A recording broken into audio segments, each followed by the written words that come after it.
नमस्कार, स्वागत है और मैं हूं जय सिंह मौर्य। और आज का सेशन ध्यान से समझिएगा। आज का जो सेशन होने वाला है वो बहुत ही बेसिक सेशन है, जिसमें हम यूनिट के बारे में सीखेंगे। मैटर का मेजरमेंट कैसे करते हैं, मैटर की क्या क्या प्रॉपर्टीज होती हैं।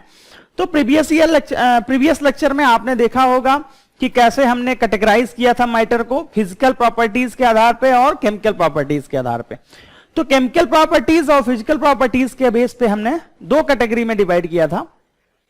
केमिकल कैटेगरीज के बेस पे हमने मैटर को दो पार्ट में डिवाइड किया था, एक तो प्योर सब्सटेंस, दूसरा मिक्सचर। मिक्सचर को दो पार्ट में, होमोजीनस और हेटेरोजीनस, और प्योर सब्सटेंस को एलिमेंट और कंपाउंड में, और एलिमेंट को तीन पार्ट में, मेटल, नॉन मेटल और मेटलॉइड में डिवाइड किया था। ठीक है। तो इस चीज को आप बहुत अच्छे से बेसिक तरीके से आपने समझा है, सीखा है और जाना है। तो आइए हम बात करते हैं properties of matter and there measurement. तो अगर मैं बात करूं प्रॉपर्टीज की, तो ध्यान से समझिएगा कि दो प्रकार की प्रॉपर्टीज होनी है। एक तो फिजिकल प्रॉपर्टी होनी है, दूसरी केमिकल प्रॉपर्टीज होनी है। इनका एक्चुअली में मतलब क्या होगा, क्योंकि जो पूरी केमिस्ट्री है ना, पूरी केमिस्ट्री में आप कोई भी टॉपिक पढ़ोगे ऑर्गेनिक कंपाउंड का, या फिर कोई भी कंपाउंड पढ़ोगे, तो हमेशा ये चीज आएगा, इसकी फिजिकल प्रॉपर्टी, इसकी केमिकल प्रॉपर्टीज। तो मैं आपको बेसिक सी चीजें बता दे रहा हूं। फिजिकल प्रॉपर्टीज का मतलब है क्या, जिसका मेजरमेंट किया जाता हो बिना किसी चेंज के। जनरली बोल रहा हूं, अभी मैं पूरा डेराइव करूंगा इसको। केमिकल प्रॉपर्टीज का मतलब क्या है, केमिकल प्रॉपर्टीज से आपको समझ में आ रहा है कि केमिकल रिएक्शंस की बात कर रहा है। बिना रिएक्शंस के केमिकल प्रॉपर्टीज के बारे में आप बता ही नहीं सकते हो। कोई भी प्रॉपर्टी हो केमिकल प्रॉपर्टी, तो केमिकल प्रॉपर्टी के लिए क्या करना पड़ेगा, कोई ना कोई रिएक्शन करवानी पड़ेगी। ठीक है। चलिए, मैटर की दो प्रॉपर्टी ध्यान समझेंगे। एक तो फिजिकल प्रॉपर्टी, दूसरा केमिकल प्रॉपर्टी।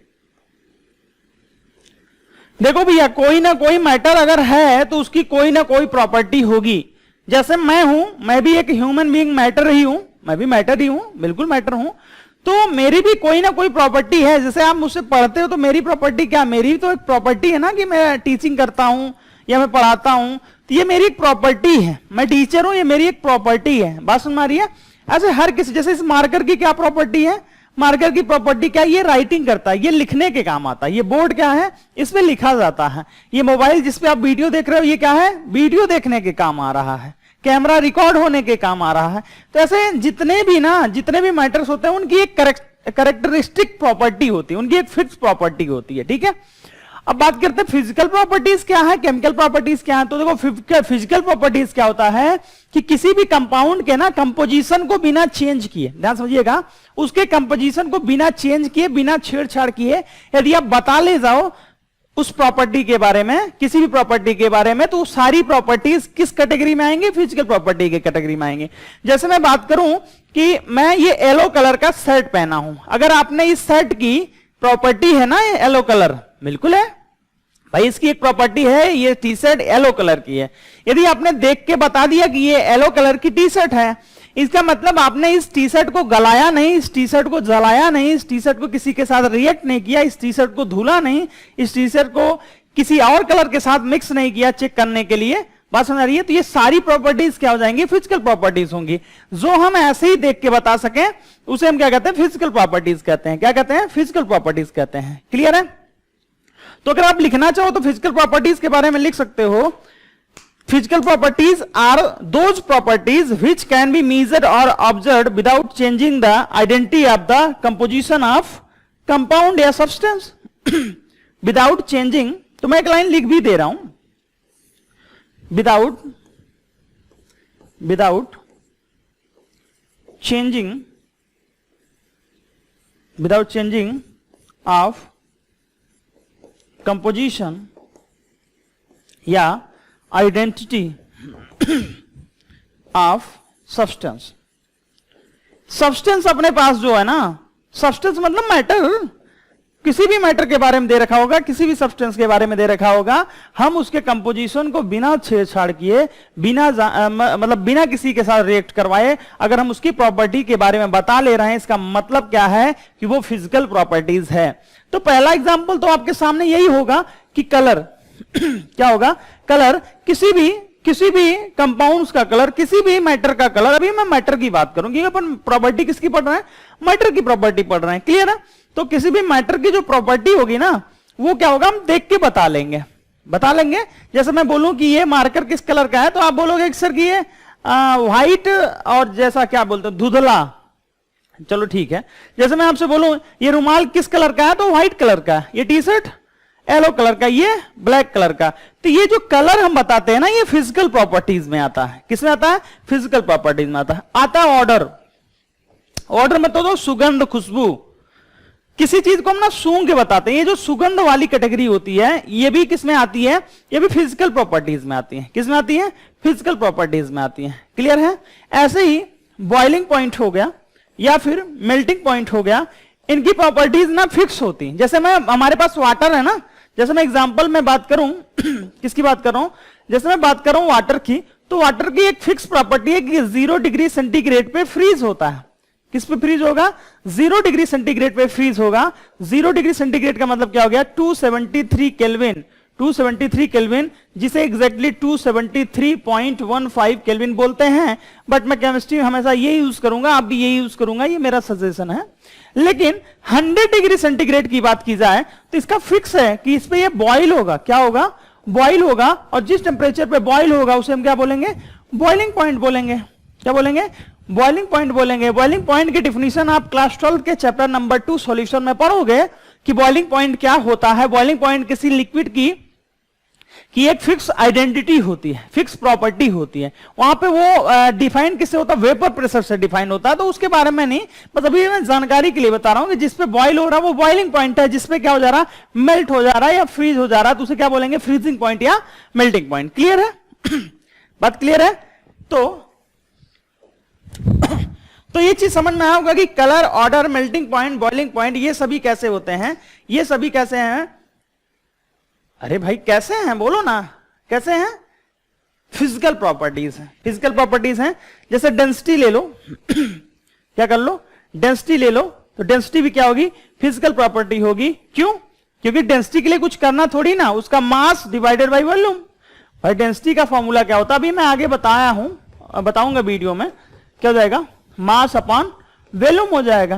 क्लियर है, इसका मास पता होगा, वॉल्यूम पता होगा, तो हम निकाल लेंगे। चेंज थोड़ी ना कर रहे हैं, कैलकुलेशन तो कर ही सकते हो आप, चेंज नहीं करना उनकी मतलब कंपोजिशन में चेंज नहीं करना। बात समझ आ रही है, कंपोजिशन में जब आप चेंज करोगे तब वो केमिकल प्रॉपर्टीज हो जाएगी। Changing in composition of substance, जैसे एसिडिटी, बेसिसिटी, अभी सब एग्जांपल समझा रहा हूं, कंबस्टिबिलिटी,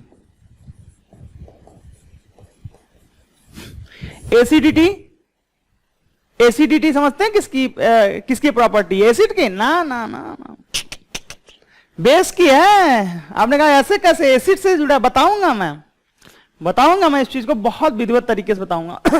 बेसिसिटी, जैसे एसिड होता है तो उसकी बेसिसिटी होती है। क्या होती है, उसकी बेसिसिटी होती है। वो जितना H+ डोनेट करता है उतनी ही उसकी बेसिसिटी होती है। और एसिड है, नहीं एसिड नहीं, बेस है तो बेस क्या करेगा, OH- डोनेट करेगा। जितना OH- डोनेट करेगा वही उसकी क्या होगी, एसिडिटी होगी। बात समझ में आ रही है, चलिए आगे बढ़ता। जैसे हमारे पास कोई एसिड है, ध्यान समझना, एसिड को हमने वाटर में डाला, तो ये एसिड क्या करेगा, अपना H+ डोनेट कर देगा। ध्यान समझिएगा, अपना H+ डोनेट कर देगा और क्या बना लेगा, ए माइनस बनाएगा। क्या बनाएगा? ए माइनस बनाएगा। तो क्या इसकी, इस एसिड की बेसिसिटी पता करने के लिए क्या हमने किसी के साथ रिएक्शन करवाई? हाँ, रिएक्शन करवाई। क्या इसके कंपोजिशन को चेंज किया? हाँ, चेंज किया भाई।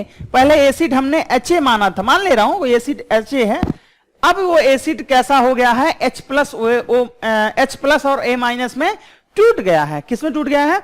H प्लस और A माइनस में टूट गया है। इसी प्रकार में कोई बेस ले लो, मान लो कोई बेस, आपने कहा सर BOH ले लो, तो चलो मैंने BOH ले लिया। जब इसको पानी में डालते हैं ना, पानी में डालने के बाद क्या होगा, ध्यान समझिएगा, ये तो B प्लस हो जाएगा, साथ में क्या हो जाएगा? OH minus. क्या हो जाएगा? OH minus. क्या इसके कंपोजिशन चेंज हुए कि नहीं हुए? अरे भाई पहले BOH था, अब अलग अलग हो गए, टूट गए हैं। बात समझ आ रही है? जैसे कंबस्टन करवा दो, किसके करवा दो? जैसे मैग्नीशियम वायर है, मैग्नीशियम वायर को क्या कर दिया मैंने? हीट कर दिया। किसके प्रेजेंस में? O2। जब कभी भी मैं नाम लूंगा, जला दो, बर्न कर दो, कंबस्ट कर दो, मतलब किससे रिएक्शन करवा रहे हो? O2 से। तो क्या मैग्नीशियम जल जाएगा? अरे जल जाएगा कि नहीं जल जाएगा? क्या गैस निकल जाएगी? अरे गैस कुछ निकलेगी कि नहीं निकलेगी? बिल्कुल निकलेगी। क्या ये कंपोजिशन मिल पाएगा? क्या ये कंपोजिशन मिल पाएगा? नहीं। तब क्या बन जाएगा? MgO बन जाएगा। क्या बन जाएगा? MgO बन जाएगा। पहले Mg था, पहले मैग्नीशियम वायर था, मैग्नीशियम वायर मतलब मेटल है, मैग्नीशियम था, ऐसे था। अब वो O2 के साथ जब हमने मिक्स किया ना, तो उसकी रूपरेखा बदल गई, उसका कंपोजिशन बदल गया, उसका सब कुछ बदल गया। बात समझ आ रहा है? और जब कंपोजिशन चेंज कर देंगे ना, तो क्या बोलेंगे? वो फिजिकल प्रॉपर्टी है। जैसे CH3CH2OH, ठीक है, ये पता होगा इसका एसिडिक नेचर है। अरे पता होगा कि नहीं पता होगा? इसका पता है एसिडिक नेचर है।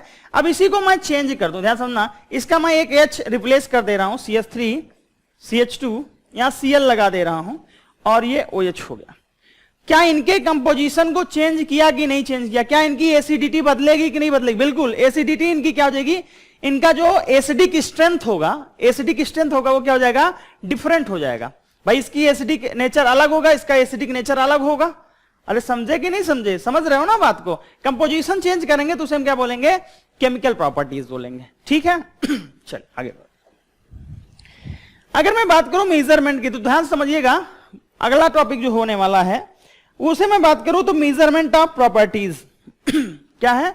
Measurement of properties. तो आइए देखते हैं, मेजरमेंट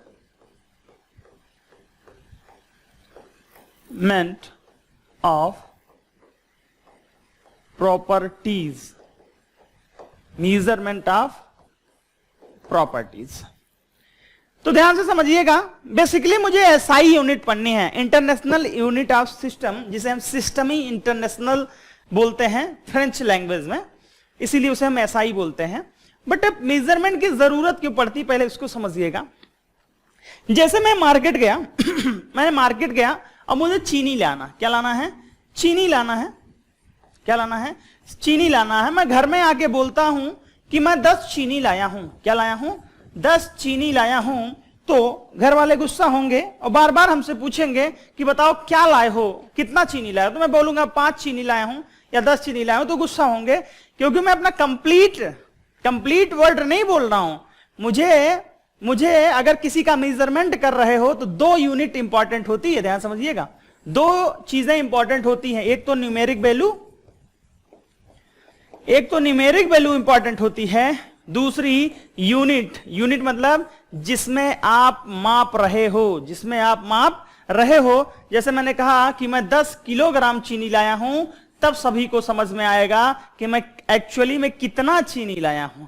जैसे मैं बोलूं इस मार्कर की लेंथ 10 सेंटीमीटर है, तब लोगों को समझ। अगर मैं बोल दूं 10 है तो किसी को समझ में नहीं आएगा 10 क्या, 10 मीटर है, 10 सेंटीमीटर, 10 डेसीमीटर, 10 किलोमीटर क्या है भाई। तो इसका मीटर क्या हो गया? 10 सेंटीमीटर। ये 10 जो है न्यूमेरिक वैल्यू है, CM क्या है? Unit of length. ये क्या है? ये यूनिट ऑफ लेंथ है। बात समझ रहे हैं आप लोग? बिल्कुल समझ में आनी भी चाहिए। इसका यहाँ पे ये न्यूमेरिक वैल्यू है, न्यूमेरिक वैल्यू रिप्रेजेंट कर रहा है कि कितना है, और केजी क्या है कि किसमें मापा गया है। बात समझिएगा, किसमें मापा गया है। तो ये हो जाएगा यूनिट ऑफ वेट, ये हो जाएगा यूनिट ऑफ वेट। क्या हो जाएगा? यूनिट ऑफ वेट हो जाएगा। क्लियर है? बात समझ में आ रही है? ठीक है। तो पहले पहले जब इतना डेवलप नहीं था जमाना हमारा, तो पहले दो सिस्टम चलते थे। एक इंग्लिश सिस्टम था जिसे जिसे ब्रिटेन वाले ब्रिटिश यूज किया करते थे। भाई अंग्रेज को हम लोग इंग्लिश बोलते हैं ना, अंग्रेज ही तो होते हैं ना, बोलिए ना, होते हैं। दूसरा था मीट्रिक सिस्टम। मीट्रिक सिस्टम ये कहां का था? ये फ्रेंच का था, फ्रांस का था, और बाद में मीट्रिक सिस्टम को ही डेवलप किया गया, इसी को डेवलप्ड किया गया और हमें बनाया गया क्या? SI unit. एसआई यूनिट, इसका नाम क्या होता है? International system of unit. System of unit. तो इसे एसआई क्यों, इसे आईएस यूज करना चाहिए? एसआई मतलब क्या होता है? फ्रेंच में इसे बोलते हैं सिस्टमी इंटरनेशनल। बहुत जी के हो गया, बस इससे ज्यादा जी के नहीं। सिस्टमी इंटरनेशनल, ये क्या चीज था यार? कहां रहा होगा कुछ भी। सिस्टमी इंटरनेशनल, ठीक है, सिस्टमी इंटरनेशनल। बात समझ में आ रही है? चल, आज वैसे भी रक्षाबंधन का पर्व है, तो अब वीडियो आपको कल परसों कब मिलेगी पता नहीं मुझे, लेकिन फिर भी ठीक है। सभी लोगों को रक्षाबंधन की ढेर सारी शुभकामनाएं। और इस भाई बहन का जो ये प्यारा सा त्योहार होता है, इसे सभी लोग सेलिब्रेट करें और अच्छे से मनाएं। उम्मीद करता हूं कि मना लिए होंगे जब आप वीडियो देख रहे होंगे। ठीक है, मुझे याद आया, मेरी बहन का फोन आ रहा था इसलिए। चलिए आगे बढ़ते हैं। क्लियर है? ठीक है, क्लास में हूं तो आगे समझते हैं इंटरनेशनल सिस्टम ऑफ यूनिट के बारे में कि कैसे होता है। तो देखिए, बड़ा कंफ्यूजन था। जैसे मैं ये रॉड लेके गया, मैं ये मार्कर लेके ब्रिटेन चला गया, तो किसी ने कहा कि देखो भैया ये 10 सेंटीमीटर है।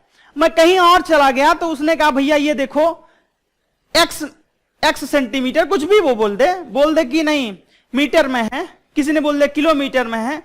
तो बड़ा कंफ्यूजन था लोगों को समझने के लिए कि यार पूरे विश्व में जब हम भ्रमण करेंगे तो हमारे पास एक फिक्स यूनिट होनी चाहिए। क्या होनी चाहिए? फिक्स यूनिट होनी चाहिए, जिसे हम यूज कर सकें, जिसे हम कहीं भी जाएं बोलें कि भैया 10 सेंटीमीटर, तो सबको समझ में आना चाहिए 10 सेंटीमीटर का मतलब क्या है, इतनी लंबी लेंथ। और ये मार्कर एक्चुअली में 10 सेंटीमीटर का है, समझ रहे हैं आप? तो अगर मैं पूरे वर्ल्ड में कहीं भी जाऊं, अमेरिका जाऊं, रसिया जाऊं, कहीं भी जहां आपको घूमना हो, फिनलैंड वगैरह A to Z जहां भी जाइए, मुंबई जाइए, दिल्ली जाइए, कोटा जाइए, इलाहाबाद आइए, कहीं भी जाइए, तो हर जगह सेम होना चाहिए। तो जो एसआई ने जनरेट किया, ध्यान समझिएगा, एसआई ने क्या जनरेट किया? एसआई ने जनरेट किया बेस यूनिट को। किसको? बेस यूनिट को, 7 बेस यूनिट को। उसने कहा इस बेस यूनिट से दुनिया के सारे यूनिट को निकाला जा सकता है। सारे यूनिट निकाले जा सकते हैं। क्या? सारे यूनिट निकाले जा सकते हैं। ठीक है, ठीक है। तो टेक्स्ट बुक में हमारे मेंशन है एक MKS, एक CGS और एक FPS। इसके बारे में थोड़ा सा समझ लेते हैं कि एक्चुअली में क्या है। यह भी एक स्केल है, यह भी एक स्केल है जो क्या बताता है कि यूनिट ऑफ लेंथ किस में मेजर करोगे? मीटर में। ठीक है। यूनिट ऑफ मास किस में मेजर करोगे? किलोग्राम में। किसको? किलोग्राम में। यूनिट ऑफ टाइम किस में मेजर करोगे? सेकंड में। किस में मेजर करोगे? सेकंड में। सीजीएस जो सिस्टम था वो क्या कहता था? वो कहता था कि तो जो यूनिट ऑफ लेंथ होगी तुम सेंटीमीटर में काउंट करोगे। किसमें? सेंटीमीटर। और जो मास की यूनिट होगी वो तुम उसे ग्राम में लोगे। ठीक। और जो टाइम की यूनिट होगी उसे तुम सेकंड में लोगे। ठीक है, क्लियर है? बात समझ में आ रही है? ऐसे ही एफपीएस था, वो कहता था तुम फुट में लोगे। फुट मतलब समझते हैं? अरे फुट इतने लंबा होता ना, 1 फुट। बचपन में घर वाले तो यही समझाते हैं भैया इतना लंबा 1 फुट होता है। यही फुट? हाँ यही तो है फुट। ये है पाउंड। क्या है? पाउंड। ठीक है। ये क्या है? सेकंड। किसकी यूनिट? टाइम की। किसकी यूनिट? अरे किसकी यूनिट? वेट की। 1 पाउंड बराबर जो होता है वो 454 ग्राम होता है। कितना? 454 ग्राम होता है, इसको याद रखिएगा। और 1 किलोग्राम होता है 1000 ग्राम। कितना? 1000 ग्राम। क्लियर है? ठीक है। मीटर सेंटीमीटर, 1 मीटर में 100 सेंटीमीटर होता है। ठीक है, ये चीजें मैं आपको आगे बेसिकली बताऊंगा। तो मैं वापस आता हूं कि कौन कौन से बेस यूनिट थे उनके बारे में समझते हैं। बेस यूनिट, ठीक है, कॉलम बनाएंगे, 4 कॉलम। हेडिंग लिखेंगे कि फिजिकल क्वांटिटी, पहला होगा फिजिकल क्वांटिटी। कौन सी फिजिकल क्वांटिटी है उसको समझेंगे। फिर दूसरा होगा symbol of quantity, symbol for quantity, symbol for quantity, जो क्वांटिटी लेंगे उसका सिंबल क्या होगा। तीसरा होगा name of SI unit, name of SI unit, name of SI unit. और चौथा होगा, चौथा क्या होगा? Symbol of SI unit. ठीक है। तो पहले नंबर पे आएगा, ध्यान समझिएगा। पहले नंबर पे लेंथ में ले रहा हूं। एक फिजिकल क्वांटिटी है, कौन सी? लेंथ। अरे फिजिकल क्वांटिटी ही तो है ना। देखो यहां से यहां तक की दूरी नाप रहे हो तो लेंथ से क्या करते हैं? लेंथ क्या? डिस्टेंस ही तो है। अरे लंबाई क्या? डिस्टेंस ही तो ट्रेवल कर रहे हो आप। क्लियर है कि नहीं क्लियर है?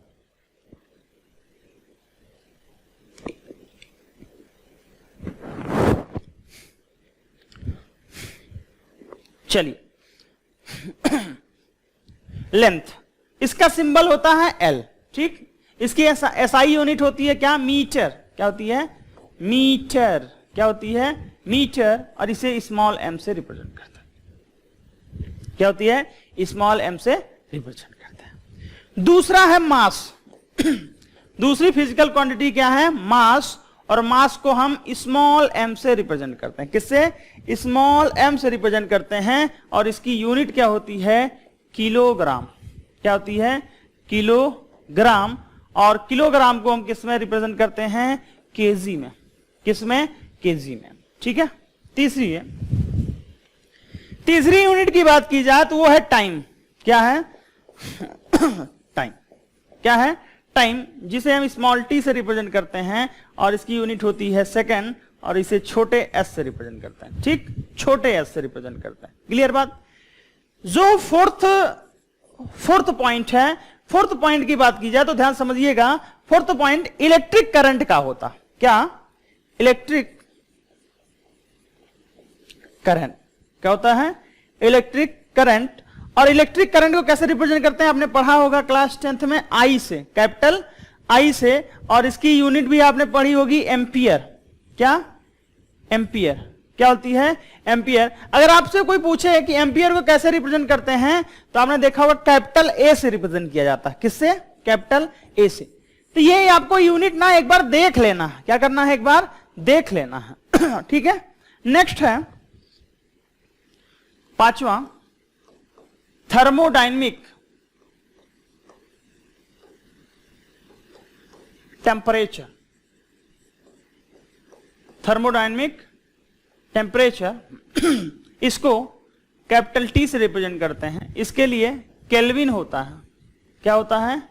केल्विन। और केल्विन के कैसे रिप्रेजेंट करते हैं? के से। किससे? के से। सिंपल है। किससे? के से। छठा है अमाउंट ऑफ सब्सटेंस। किसी भी पदार्थ की मात्रा निकालनी हो तो किसके लिए क्या यूज करते हैं? बताता हूं मैं। इसके लिए यूज करते हैं अमाउंट ऑफ सब्सटेंस। इसको यूज किया जाता है स्मॉल एन से। और इसके लिए यूज करते हैं मोल। और मोल की यूनिट होती है MOL, मोल। मोल नाम है, जहां ई लगा है पूरा नाम है। यूनिट क्या है? ई को हटा देते हैं। क्या करते हैं? ई को हटा देते हैं। ल्यूमिनस इंटेंसिटी, तीव्रता के बारे में बताता है। उससे भी ढेर सारे फॉर्मूले डेराइव होते हैं। बेसिक बस यही है। सातवां है ल्यूमिनस इंटेंसिटी। ल्यूमिनस इंटेंसिटी, और इसे हम IV से रिप्रेजेंट करते हैं। इसके लिए कैंडेला यूज किया जाता है, जिसे हम CD से रिप्रेजेंट करते हैं।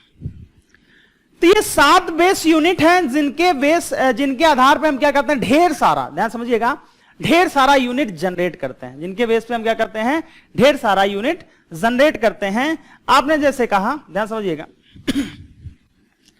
आपने कहा सर जैसे मुझे फोर्स की यूनिट निकालनी हो, फोर्स, तो फोर्स इंटू होता क्या, तो आप कहेंगे सर M इंटू ए। फोर्स क्या होता है, फोर्स में सिंपल सा चीज बताऊं मैं, देखो जैसे वेलोसिटी है, जैसे वेलोसिटी डिस्टेंस अपॉन टाइम, इसका क्या फॉर्मूला होता है, डिस्टेंस अपॉन टाइम। तो इसकी यूनिट निकालनी है। डिस्टेंस मतलब क्या है, लेंथ। डिस्टेंस मतलब क्या है, लेंथ ही तो है ना, मैं बोला था ना, लेंथ। लेंथ की यूनिट लिखेंगे और नीचे टाइम की यूनिट लिखेंगे, और लेंथ की यूनिट क्या होगी, मीटर ना, क्या होगी, मीटर। अरे मीटर होगी कि नहीं होगी, मीटर डिवाइडेड बाय सेकंड, तो हो जाएगा metre into second inverse. Inverse का मतलब क्या है कि ये नीचे था, अभी हमने ऊपर लिख दिया है। या फिर शॉर्टकट में इसे रिप्रेजेंट करना हो तो सिंबल क्या देंगे, MS-1। जितने भी इस दुनिया में आपने नाम सुने हैं सभी किससे डेराइव्ड होंगे, इसी से, सातों से। Mass upon volume, mass upon volume. Mass क्या हो जाएगा M, वॉल्यूम क्या हो जाएगा, अरे मास तो किलोग्राम में होगा ना, किलोग्राम में, वॉल्यूम किस में होगा, मीटर क्यूब में होगा, तो क्या हो जाएगा, किलोग्राम मीटर क्यूब। ये है SI unit. Kilogram into metre -3, क्यों, नीचे था ना, नीचे से ऊपर ले गया। ठीक है, तो उम्मीद करता हूं कि ये आपको SI यूनिट समझ में आएगा, और आप खुद से प्रैक्टिस करोगे ढेर सारे फॉर्मूले का यूनिट निकालने के लिए। जितना भी आपके टेक्स्ट बुक में मिलता जाएगा सभी की यूनिट आप SI यूनिट निकालते जाइएगा। किससे, इस 7 बेस यूनिट सिस्टम से। ठीक है, क्लियर है, बात समझ में आ रही है, चलिए ठीक है। तो ठीक है, उम्मीद करता हूं पढ़ेंगे और अच्छे से समझेंगे। और अभी हम पढ़ने वाले हैं मास एंड वेट के बारे में, बहुत सारी कुछ क्वांटिटी में उनके बारे में भी बताऊंगा। ठीक है, बात समझ में आ रही है। आइए बात करते हैं, जो हमने 7 बेस सिस्टम पढ़ा उससे थोड़ा सा हटके, और उनमें से कुछ का इंटर कन्वर्जन देखेंगे। क्या देखेंगे, इंटर कन्वर्जन। जैसे मैं बोलूं मास एंड वेट क्या है, थोड़ा सा तो जान लें। मास ना यूनिवर्सल फिक्स होता है, मास यूनिवर्सल फिक्स होता है। यूनिवर्सल फिक्स मतलब समझ रहे हैं, दुनिया में कहीं भी चले जाओ, किसी भी ग्रह पे चले जाओ, कहीं भी चले जाओ पूरे यूनिवर्स में, ये क्या होगा, फिक्स होगा। क्यों, क्यों बताता हूं ना क्यों। वेट फिक्स नहीं होगा, वेट फिक्स नहीं होगा।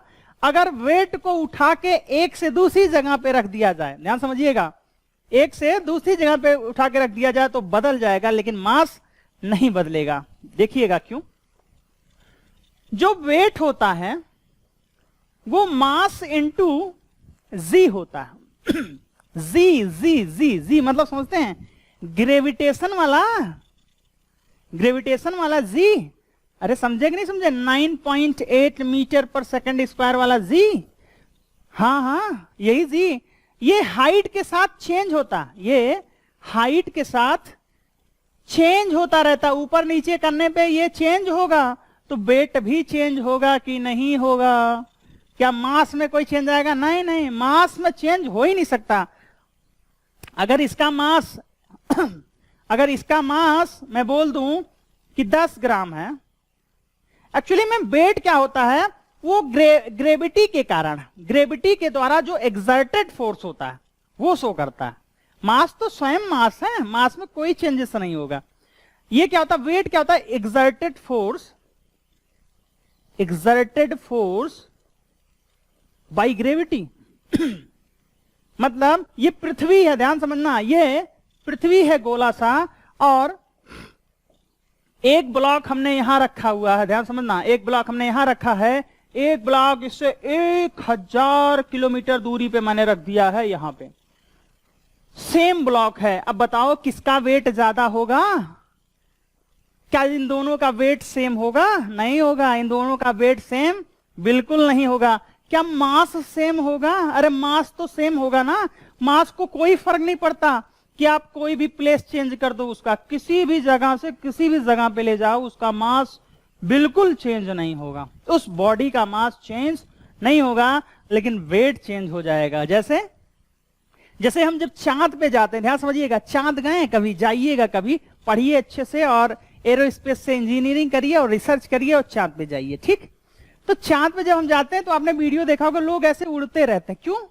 क्योंकि वहां की ग्रेविटी जो है यहाँ की ग्रेविटी से 1/6 होती है। अरे समझ रहे हैं नहीं समझ रहे हैं? तो आदमी क्या होता है, फ्री होता। वहां कई कई जगह तो ग्रेविटी होती ही नहीं है। जब ग्रेविटी नहीं होगी तो ये फोर्स थोड़ी लगा पाएगा, ये फोर्स नहीं लगा पाएगा, तो बॉडी फ्री होगी, जहां चाहोगे उधर ही चले जाओगे। अरे समझ रहे हो नहीं समझ रहे हो? अभी भी हम कुछ भी सामान कहीं भी फेंकते हैं तो नीचे आता, क्यों? अरे नीचे मतलब पृथ्वी बहुत बड़ा सा ना, तो वो नीचे सेंटर की तरफ फोर्स लगाता है। पृथ्वी क्या करता है? फोर्स लगाता है। किसी भी सामान को आप ऊपर फेंकते हैं तो ये खींच लेता है, लेकिन हर जगह ऐसा थोड़ी ना होता है। बहुत सारे ऐसे ग्रह हैं जहां पे ग्रेविटी है ही नहीं। अरे समझ रहे नहीं समझ रहे? तो सारा गेम कैसे है, डिपेंड, मास जो है यूनिवर्सल फिक्स होता है, कोई चेंजेस नहीं हो सकता, लेकिन वेट में चेंज हो सकता है, वेट में चेंज हो सकता है। ठीक है, ठीक है। वॉल्यूम की बात की जाए, वॉल्यूम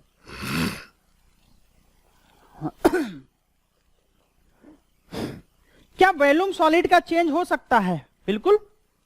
अरे कैसे भाई, रुक जाइए एक मिनट। वॉल्यूम को कैसे मेजर किया जाता है? वॉल्यूम को मेजर करने के लिए कई प्रकार की चीजें हैं।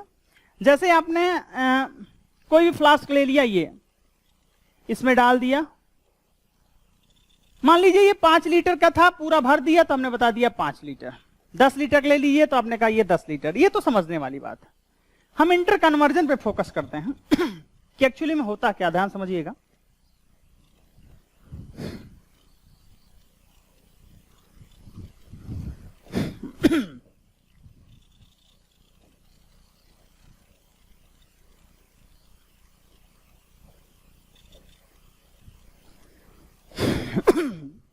पहली बार चित्र बना रहे हैं ना? हाँ, मजा आएगा देखना। चित्र बहुत तगड़ा तगड़ा बनाते हैं भैया, एकदम एकदम जबरदस्त। ये पीछे है क्या दिख रहा है? क्यूब दिख रहा है, नहीं दिख रहा? अरे फीलिंग आ रही है ना क्यूब की? हाँ आ रही है। तो देखना अगर ये क्यूब है, अगर ये क्यूब है तो इसका वॉल्यूम जो होगा वो a इंटू ए होगा। अरे लंबाई गुणे चौड़ाई गुणे ऊंचाई सारे तो सेम ही होंगे ना? अरे होंगे कि नहीं होंगे? होंगे। अगर मान लो ये बड़ा सा क्यूब है, आपने इसकी लेंथ रख दी 1 मीटर, a इक्वल टू रख दिया 1 मीटर, मतलब 1 मीटर लंबा, 1 मीटर चौड़ा और 1 मीटर ऊंचा, इतना बड़ा एक क्यूब होगा और उसका वॉल्यूम हम निकालने जा रहे हैं। क्या कर रहे हैं? उसका वॉल्यूम निकालने जा रहे हैं। देखिएगा 1 मीटर 1 मीटर 1 मीटर, वॉल्यूम क्या आएगा? 1 मीटर क्यूब। क्या आएगा? 1 मीटर क्यूब। और 1 मीटर क्यूब क्या होगा? अगर उस 1 मीटर क्यूब में वो जो ऐसे छोटा सा क्यूब है ना, ये छोटा सा क्यूब है, ऐसे खूब बड़ा सा क्यूब होगा, 1 मीटर लंबा, 1 मीटर चौड़ा, 1 मीटर ऊंचा, उसमें जितना आप पानी भरोगे, कितना पानी भर दोगे? 1 मीटर क्यूब में आएगा 1000 लीटर पानी। कितना?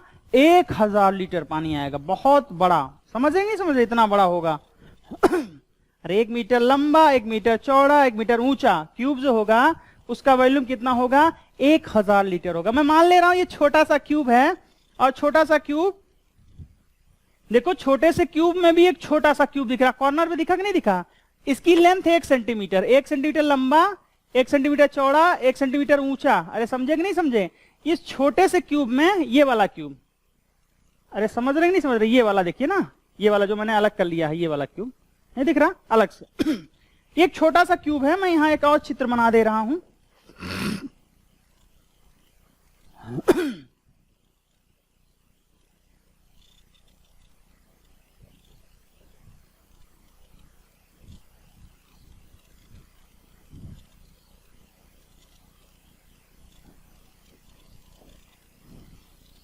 ठीक है,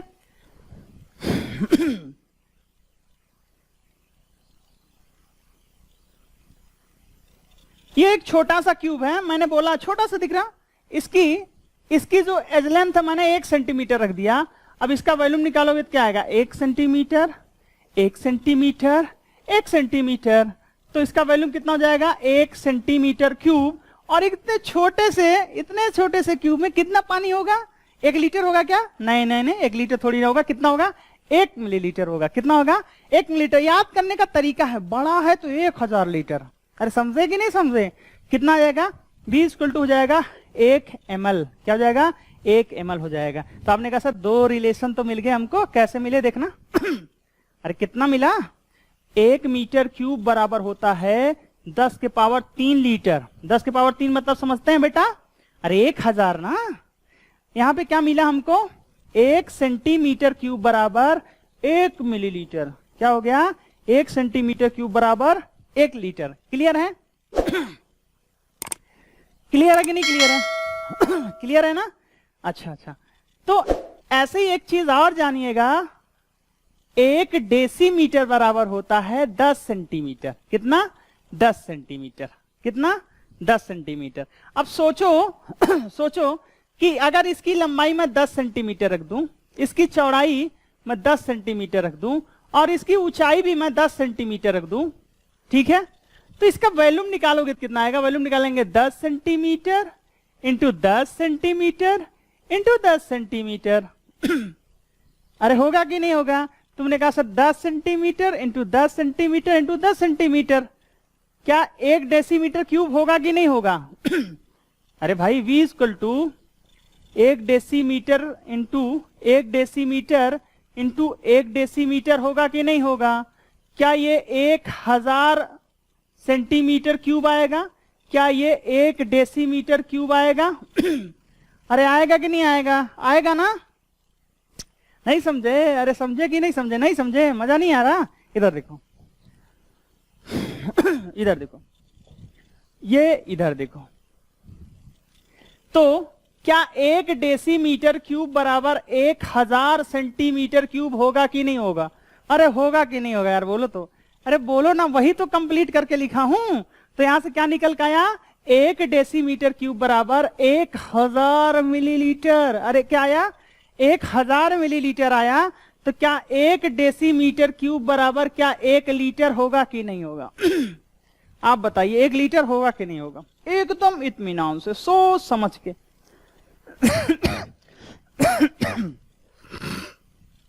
होगा? होगा ना? अच्छा, कभी कभी एक टर्म आता है पीको, 10 के पावर -12। एक आता नैनो। नैनो मतलब 10 के पावर -9। एक आता एंगस्ट्राम, 10 के पावर -10 मीटर। एक एंगस्ट्राम बराबर 10 पावर -10 मीटर। ये स्पेशली लेंथ की होती है। किसकी होती है? लेंथ की होती है, बट लिख दिया, ठीक है। 10⁻⁻6 होता है माइक्रो। क्या होता है?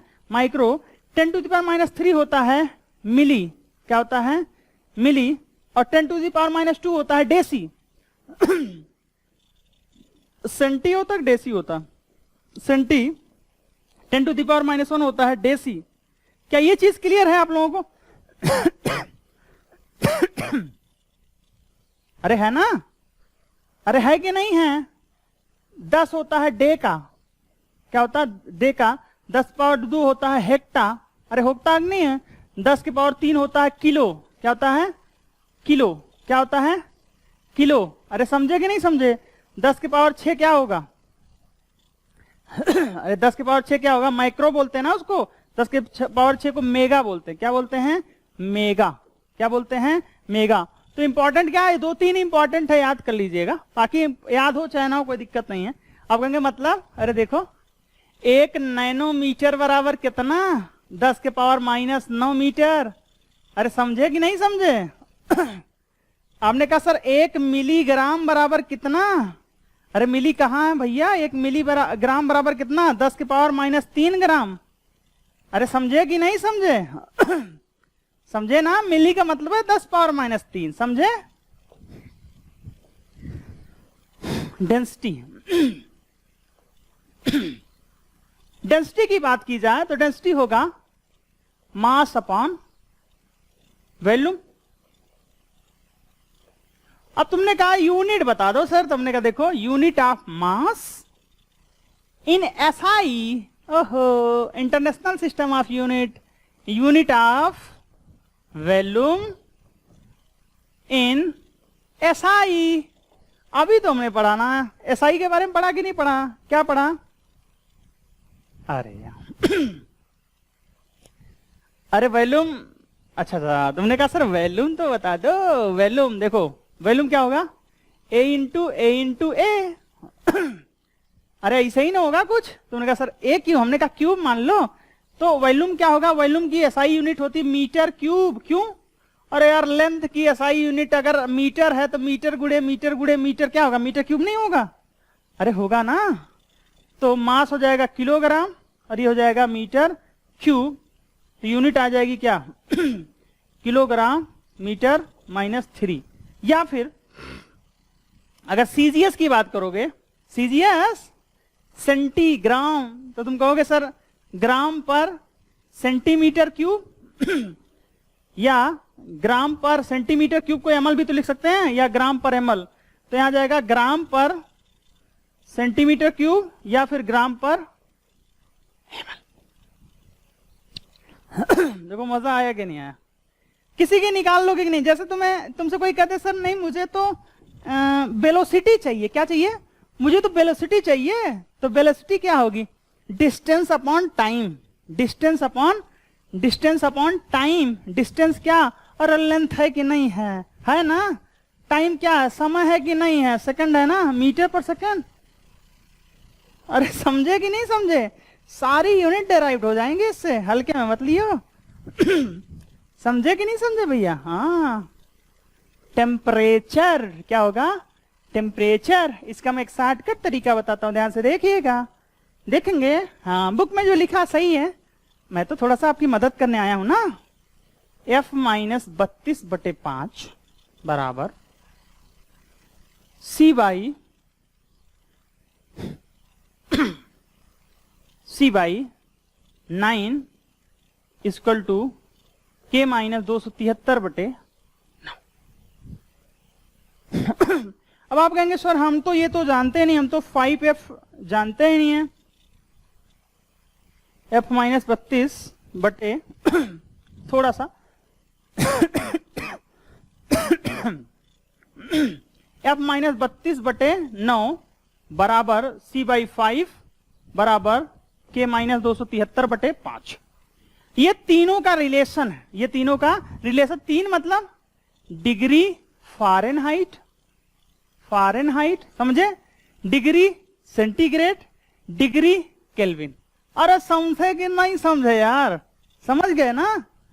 अरे समझे कि नहीं समझे? तूने कहा नहीं समझे, नहीं समझे, समझाएं क्या? चलो इधर देखो, चेंज कैसे करते हैं। जैसे हमने कहा मेरे बॉडी का टेम्परेचर 37 डिग्री सेंटीग्रेड है, तो तुम्हें डिग्री फ़ारेनहाइट में बताना है। तो हमने कहा ठीक है, डिग्री सेंटीग्रेड डिग्री फ़ारेनहाइट में बताना है, तो हमने लिखा F-32/9 बराबर C की जगह रखा 37/5, ठीक है। मल्टीप्लाई किया यहां से 5F माइनस 32 गुणे 5 करोगे तो 32 गुणे 5 बराबर 37 गुणे 9 और 5F बराबर हो जाएगा 37 गुणे 9 करोगे तो 370 आना चाहिए। कितना आना चाहिए? 70 आना चाहिए, लेकिन 37 इसमें से घटा दोगे तो 3 आ जाएगा, और 6 में से 3 गया तो 3 आ जाएगा, आएगा 333।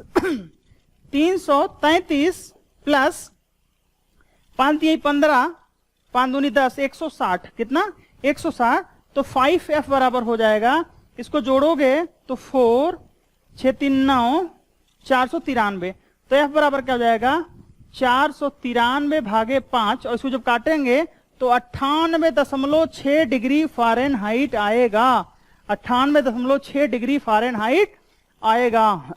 अरे समझे कि नहीं समझे? अब आप कहोगे कि नहीं सर मुझे तो चेंज करना है। मुझे तो चेंज करना किसमें? मान लो वाटर का जो बॉइलिंग पॉइंट है 100 डिग्री सेंटीग्रेड है, तुम चेंज करो ना। मैंने कह रहा हूं फ़ारेनहाइट पूछ रहा था, -32/9 बराबर C/5 कर लो। तुमने कहा सर कर लेंगे।